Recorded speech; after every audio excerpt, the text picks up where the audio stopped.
Good evening, everybody. I'm Mark Mishke, the principal here at Buffalo High School. And tonight I have the opportunity of connecting with you on our first ever virtual parent and guardian town hall. So, the goal of tonight's meeting is to take the opportunity to connect with all of you and hopefully be able to answer some of the questions that you have come up with over this last week or so regarding this fall in school here at BHS. We'll be able to share some of the things that you've mentioned that are going well, some things that you think are areas in which we can improve, and as I said before, hopefully being able to address some of the questions that you have submitted. And so I'll spend this evening trying to work through those questions as effectively as I possibly can. And in the end, any questions that I don't answer for you, what I would want you to hear loud and clear is please reach out if there's any questions that I don't answer tonight in this video. Please continue to reach out to us, whether it be individually or to your child's teacher, to try to get those questions answered so that we can work together to make this year a success. So here we go. I'm going to try to toggle forward here on our first slide. There we go. Some things that are working well. Common responses that we saw in our survey that we sent out to you last week. Some flexibility in schedules. Live class sessions on hybrid days are wonderful. So you'll hear a theme here about our live sessions and our live classes throughout the PowerPoint this evening and how those are benefiting students and creating better connections both for teachers to students and students to teachers. Expectations are higher and better than they were last spring. The devices, dedicated devices, has been a huge asset for us being successful this fall. If you do not have a dedicated device for your child at home and you're watching this video, please reach out and connect with us because we want to make sure that every one of our kids has a dedicated device so they can do the work they need to in order to be successful here at BHS. And the opportunities for food, both breakfasts and lunches. Many of you may not know this, but there are free breakfasts and free lunch for every student in our building. Every student in our building. They qualify for that and have the opportunity. Also, at the end of the day, when they do leave, each and every day, you have an opportunity to take a bag lunch for the following day for your at-home working or at-home learning days. So, encourage you strongly to take advantage of that opportunity. Some other things that are working well. The challenge, and just thank you for the work. Our teachers and our staff, our cooks, our custodians, our teaching staff, our office staff are working tremendously hard to try to provide a great education for your child. And although there may be challenges, which we'll talk about, that you'll see from your parent end of it and from our student end of it, do know that the effort is there from our staff, from all of our staff, to try to make this year a success. And so extending out a thank you here from many responses from our parents. The consistent message from me on a weekly basis. I'm going to continue to try to send out weekly updates to you and keep you as informed as possible. And then communication with students and parents and sharing that with everybody. And then our teachers' efforts in terms of responding to emails. It's a new way to communicate, much less person-to-person, way more electronic communication. And I realize that brings about a large volume of communication for our teaching staff, many, many emails from many students and parents, and do know they're doing their best to connect with you in a timely manner. And so that brings us to our next slide. I'm just going to some areas where we feel like we can improve, some common responses that have come in. DL days are hard. Sorry, that's my light. Those of you that have watched videos from me before, you're just going to see me doing a little 1980s hanging tough here for you every once in a while. If my light goes off, I apologize for that.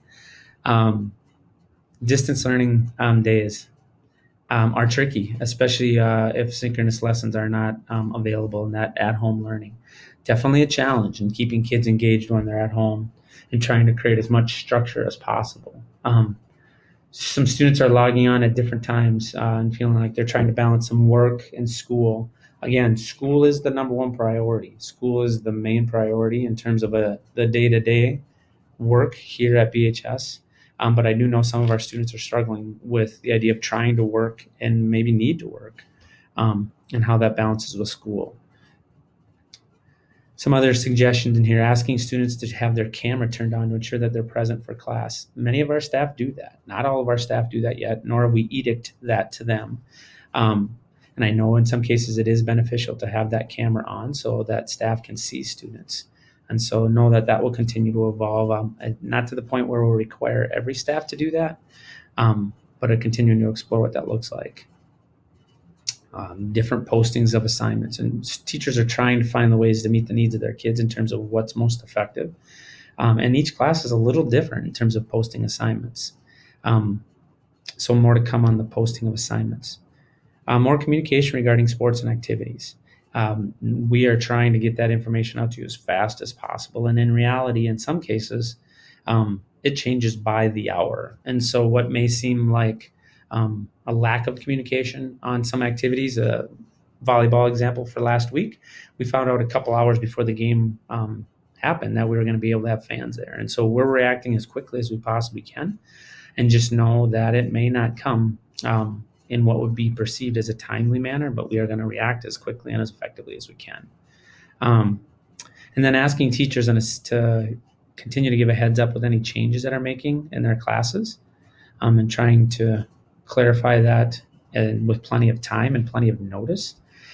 The reality is things are evolving in teachers' classrooms daily. They're learning new things every day on how to do things more effectively. And so I know they're really trying to communicate as best as they possibly can with you and with your student on what's happening. But in terms of expectations, they're evolving. They're evolving as we're trying to meet the needs of the kids and as we're trying to meet the needs of the class. And so patience with that part. Where do you feel we could improve? Can they do live lessons daily? There are teachers that are teaching DL students only. I know they're continuing to do more and more live lessons and trying to figure out how to balance that for students in terms of equitable access. Now, in having students alternate Fridays as originally planned, continuing to look at how do we bring kids safely into our building and meet the needs of our kids on Fridays. Our intervention focus on Fridays is really needed right now in terms of helping students. So in terms of bringing kids on Fridays and alternating the original plan, we feel like there's a need on those Fridays to continue to try to bring the week to a close for all of our students. And then having, as you can see in the next bullet, some suggestions are having Friday be only a catch-up day. And so we're continuing to try to evolve Fridays as best as we possibly can, so they best meet the needs of our students and our staff in terms of their support for kids. In terms of sitting next to kids, friends at lunch, or at least near them, they can do that. So if they come down in classes, they come down in different pod areas, but there are multiple teachers in each of the areas. And so there is an option, maybe not every one of their friends, but there is an option to sit by kids in their classes that they have, within distance, but yet near them in our different sections. And then grading of assignments and posted to portal. Our teachers are working like crazy to get those assignments graded and create new lessons at the same time. And so I know as a parent, you always want to stay up to date on how your child is doing. I totally get that part. If there's ever a time where you want to know what's going on and you feel like that grade isn't in there, just reach out to the teacher and ask. I know they're doing the best they can to try to get assignments out there as quickly as they possibly can. So now some questions, some ideas of themes that you just saw with what's going well and where are some areas we can improve. And so we'll dig into the questions here next. Will we be back in school full time this year? And when would we know this for certain? We don't know, to be quite honest. We will continue to follow the guides from MDE and MDH. And right now, what it would be, just so you know, in terms of what that looks like, the unpredictability of the virus is such that for us to be able to make a guess on whether we'll be back in full time or not would be unrealistic. What I can tell you is that our plan right now, as far as a hybrid model at the high school, has allowed us to effectively move forward the first couple months of school and manage situations that occur in our building and be able to still keep our building open. And so, but what we do is not as just a building decision, it's actually a district decision on whether we move to full-time in person or whether we stay where we at or we become more restrictive.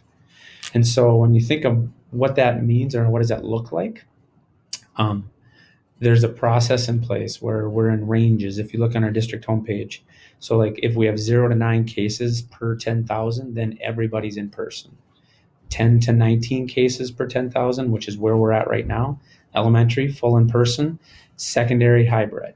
And then as you move up that scale to 20 to 29 would be all of us hybrid. And then 30 to 39, we would actually be in distance learning as a secondary building, and our elementaries would be hybrid. And then 40 to 49 cases per 10,000, which you're seeing in some districts and some counties, and everybody's distance learning. But for us right now, we're in that 10 to 19 range. We're hybrid at the secondary, in-person elementary. And you would know ahead of time if we're going to go to a less restrictive, like all in-person. You would have at least a couple weeks notice, if not more, that move. Going the more restrictive route, just as an awareness, it may happen very quickly. We may need to quarantine a classroom or a school. That might happen quickly. But you would be communicated with on that as well. So will we be back in school full time this year?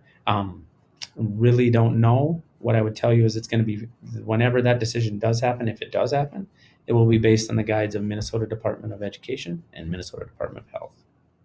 And it'll be at a district level decision. Can students come in when they're at home learning days to get help from their teachers? In reality, what I would say on these days is realistically coming in person, no. What I would say is if you're looking for help, what I would do is connect with your child's teacher and have them reach out and virtually and try to set up a time to meet before and after school. We're trying as best we possibly can to monitor the number of people that are in the building each day. And so if you were to come in on your non-days or your at-home learning days, again, we're trying to limit that amount of the number of people in our building on those days. And so if you're looking for support from your teacher, I would encourage you to do so in a virtual manner. Reach out. The building opens at 8:20 every day and closes at 3:55 every day. So we're really trying to limit the amount of in-person activity in our building. But if you are looking for help from a teacher, reach out to them, try to set up a Google Meet, connect with them about providing that support. Okay. Is tutoring available? Yes. Yep. For DL students, what I would encourage you to do is just connect directly with your teachers. We are targeting Fridays. I know Fridays have been talked about a little bit earlier here. Fridays are definitely targeted for interventions, for remediation, especially connections with our DL students. And so we have had situations where, if need be, we could have a DL student come in on Friday or connect via Google Meets on Friday for that tutoring and that support. So any students that are distance learning right now, if you have questions or need help for tutoring, connect with your teacher on what that looks like and how to get that support, because it is available. Friday schedule. Can students be on site if they need help from one of their teachers? They can be. Friday, what I would describe Friday's schedule is it's intervention focused. So it's a wrap up for the week, and it's a virtual lesson for the large group classes. So first, second, third, and fourth block. There's a lesson to close the week out, whether it be a review lesson or whether it be a specific lesson moving forward on a topic. And only students that would come into the building would be done by a teacher request. So if teachers are looking to connect with kids and looking to provide additional support, they will request that a student come in for in-person support. So students can come in on Friday if they are selected by a teacher. So students that are watching this video or parents that are watching this video, if your son or daughter are struggling and looking for additional intervention support, connect with your child's teacher, and the teacher, if the opportunity is there, then would reach out and put an invitation out to your child to have them come in for in-person support on Fridays. So as far as a Friday schedule, what it looks like, there's the 4 blocks of the day. Advisory is there as well. And then it's focused on finishing up the week with the last lesson of the week and then providing interventions, potentially in person for those that need it. And as far as a student wanting to come on site, that would be done by a teacher invitation.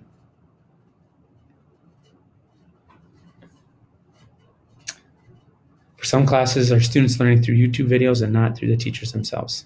In some classes, this is the case. So our teachers are trying a variety of methods to reach our students. In some cases, they're using additional YouTube videos to share specific examples. I can think of one in particular in our department, our math department.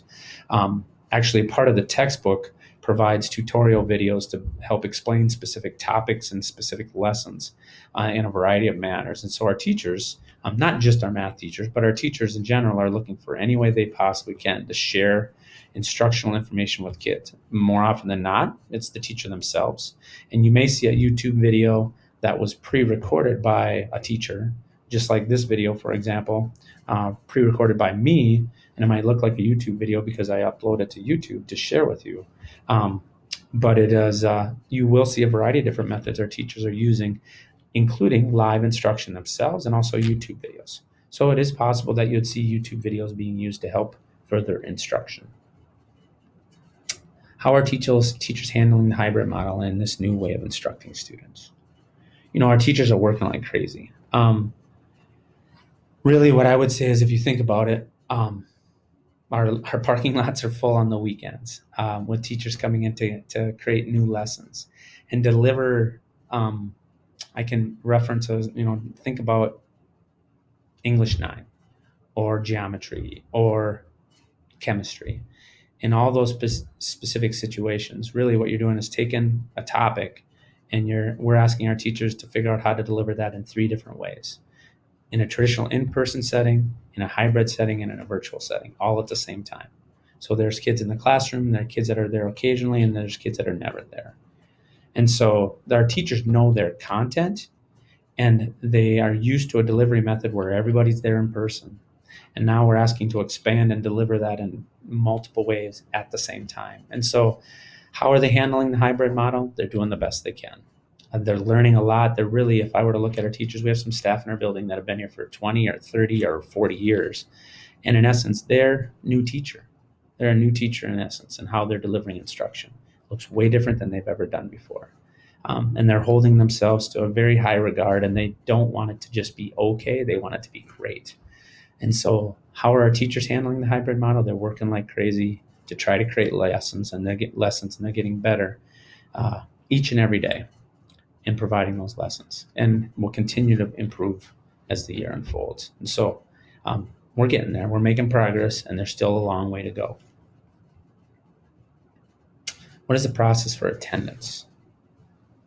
Really, for attendance, the main focus is what I would say for all of you, is the process for attendance is very different, I guess is how I would describe it. As our teachers are asked to take attendance on the kids in their classroom, the kids online, and the distance learning students, all at the same time as well too. And so the key pieces, the 3-way attendance is taken, is through coming to school, to showing up for a virtual meet, or completing your assignments. So as far as parents wondering about attendance for their child, there's 3 possible ways attendance could be taken. 1, being here in person. 2, showing up to required Google Meets that teachers may have. Or 3, submitting an online assignment or an assignment virtually. So as far as different methods or different ways, there are many ways that we're taking attendance. Trying to figure out, how do you accurately take attendance for a student that never physically steps into the building? And so the process for attendance involves those 3 things. We're asking our teachers to focus on taking attendance in person very, very accurately, obviously, and knowing who's in our building, and then using a variety of methods to reach out, whether it be a Google Meet or whether it be assignments, for ways to take attendance virtually. What will scheduling look like for term 2, 3, and 4? Will kids have more class options? There will be options still. The options will look similar to term 1. And the ability to change schedules will again be limited as we continue to try to look at ways to manage and to balance class sizes, not only for instructional purposes, but for safety purposes in our building. And so schedules will continue to be pretty restrictive. What I would tell you, though, I encourage you to connect if you have any questions about scheduling, or as you're looking at your child's schedule, or if you're watching this as a student, your own schedule. What I would tell you to do, reach out to your counselor, connect on questions. And if there's empties or there's a misscheduling, so for example, a class you've already taken, those are areas where potential changes obviously could happen. But in general, class scheduling will be tight throughout this entire year as we look to balance not only instructional support or instructional numbers, but also safety numbers in our building. Are you noticing a large number of students moving from hybrid to DL? If so, will the format of hybrid classes change at all? Really, at the beginning of the year, first day of school, we were at about 411 students. Uh, then we went down a little bit and came back up, and right now we're at about 450. So it's changed a little bit over the first month or 2 months.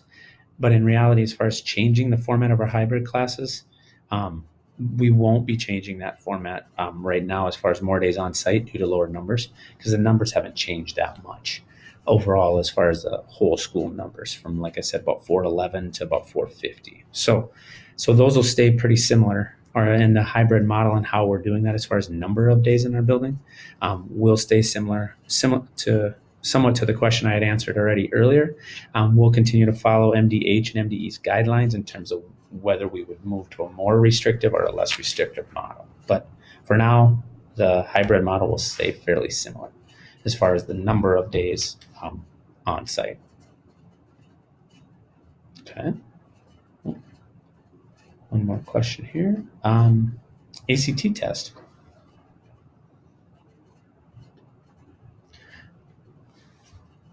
Will this happen this for the junior classes here? Yeah, I was just looking at my notes, and the ACT test actually is scheduled for March 16th.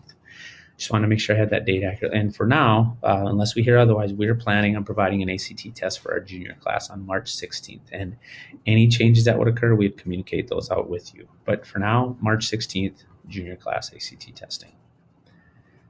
How do PSEO families monitor grades? These grades are not noted in the portal. I would say the PSEO families, in terms of monitoring grades, would be very similar to what I would say for any of your high school classes. So connect with your teacher on grades. So for PSEO families, that would be connecting with your child's college professor on grades. Because so, for example, whatever school they would be at for their PSEO class, then connect directly with that professor on the grades, or have your child connect directly with that professor. That would be how you'd be able to monitor those grades for PSEO classes, just like you do if you were for your BHS classes in terms of connecting with your child's teacher. But so as far as PSEO families go and monitoring grades, you definitely want to reach out directly to that college or professor on those grades. Okay. We understand you have scheduled break times. Is there flexibility for those that need to use the restroom before and after the scheduled break time? There is. Yeah, there is. In reality, we're trying to stay as tight to those break times as possible, though, so that we limit the amount of students in the hallway and unstructured time. And so if you have questions on that situation and you feel like there's a spot where that break time is not working for your child or your student, you can connect with us, you can connect with the teacher, but do know we're going to try to hold to those break times as best we can, roughly every 40 minutes. We're able to take breaks and get kids outside, mass break, bathroom breaks, things like that. But we're also trying to maintain and monitor and keep structure to the building as best we can, so we can continue to keep our building both physically safe and also stay with the practices of physical distancing and masking. So the break times will stay pretty structured. With cold weather approaching, will students be able to have a locker? And if not, what do they do with their bulky jackets? We aren't going to issue lockers in the foreseeable future. Again, trying to get kids to be able to move from class to class as quickly and as effectively as possible. So the use of lockers at this point in time will not be happening. There will be room. They can bring their jackets into class, similar to what they've done in the last several years.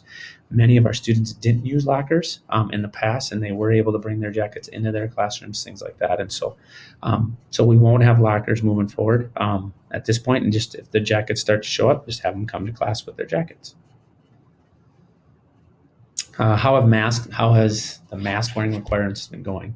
Actually, it's been going really, really well. I'd say about 99% of our students are knocking it out of the park. And also with our staff as well too, and just everybody in the building.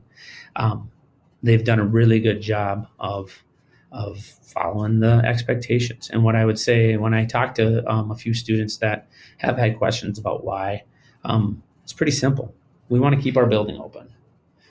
I know in talking with many parents and many of our kids and many of our staff, we want kids here and we want them here as much as possible, and we want them to be safe while they're here.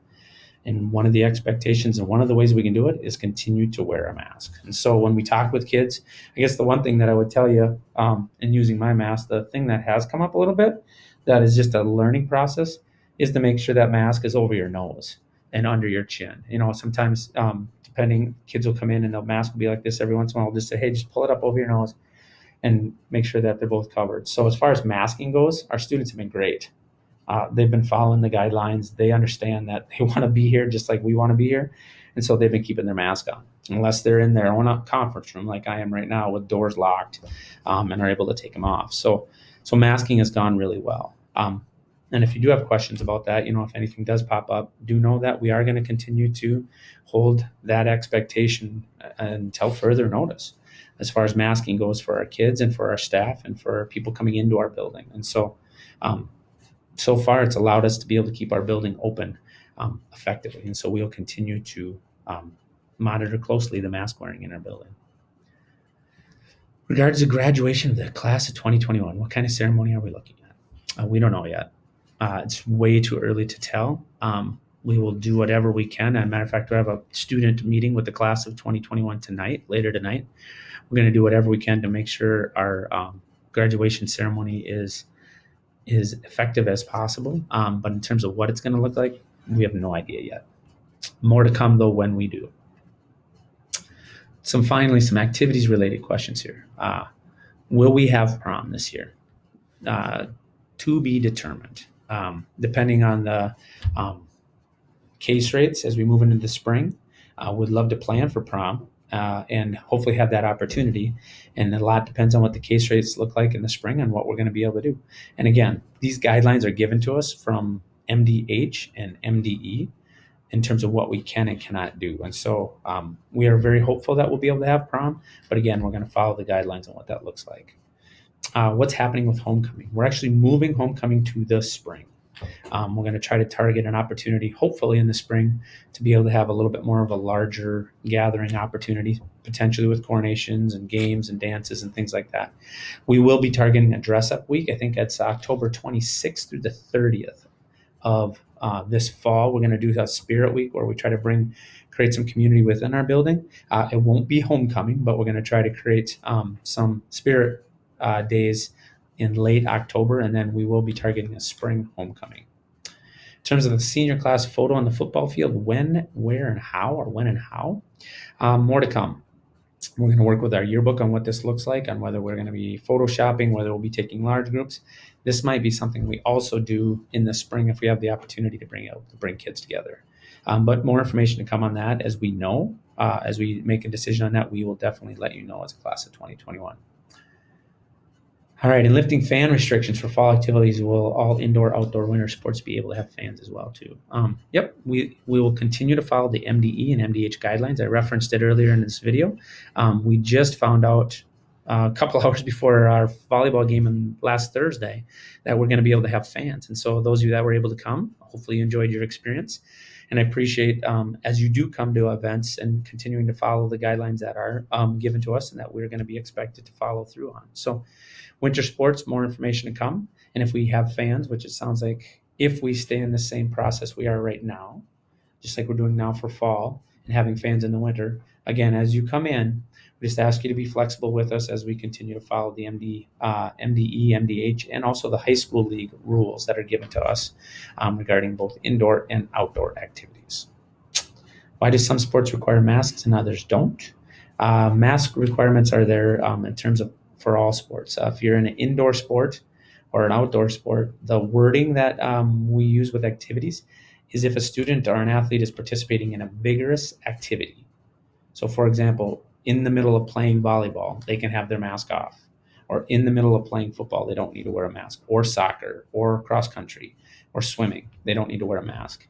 When they are not in the middle of the vigorous activity, whether it be indoor or outdoor, they are expected to either wear a helmet and or a mask.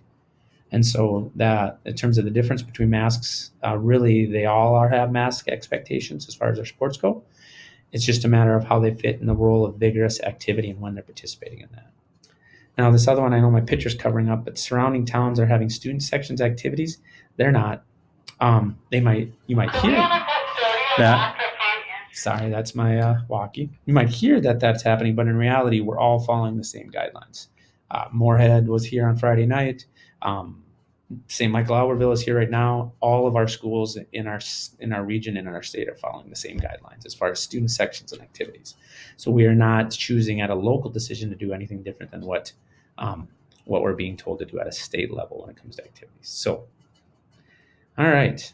And then finally, the last question: how do you feel things are going? I really, as best as they possibly can. I think they're going a little bit better every day. It is a tremendously challenging time. It is, just name it. But I do know that as I look at where we are now versus where we were on the first day of school, I feel like we're continuing to progress. And that's due to the continued support from you guys as parents and teachers and guardians, and the support of our kids and the work of our kids and the work of our community in terms of coming together. We're not going to be able to do this successfully by ourselves. The only way that we continue to get better every single day is if we do it together. And so, how do I feel things are going? I feel like they're going as best as they possibly can. And I feel like they're getting a little bit better every single day. All right. Last but not least, if you've made it to the end of this video, hopefully I was able to answer some of your questions. Appreciate your patience as we work through many, many questions that came from parents and guardians. And as I said in the beginning, and I'll say here at the end, if there are questions that we did not answer, please reach out to me. Contact me, call me, email me, set up a time to connect because we want to try to answer every question we possibly can. And that was the intent of tonight, is to try to capture some themes from parents about where those questions lie. Have a great parent-teacher conference. I hope you had the chance to connect with your child's or your student's teacher tonight and build some momentum in terms of finishing this term strong. And so have a good evening. Reach out if you have any other questions. And thank you for all you're doing and supporting Buffalo High School and the teachers here to make sure this year is a success. Have a great night.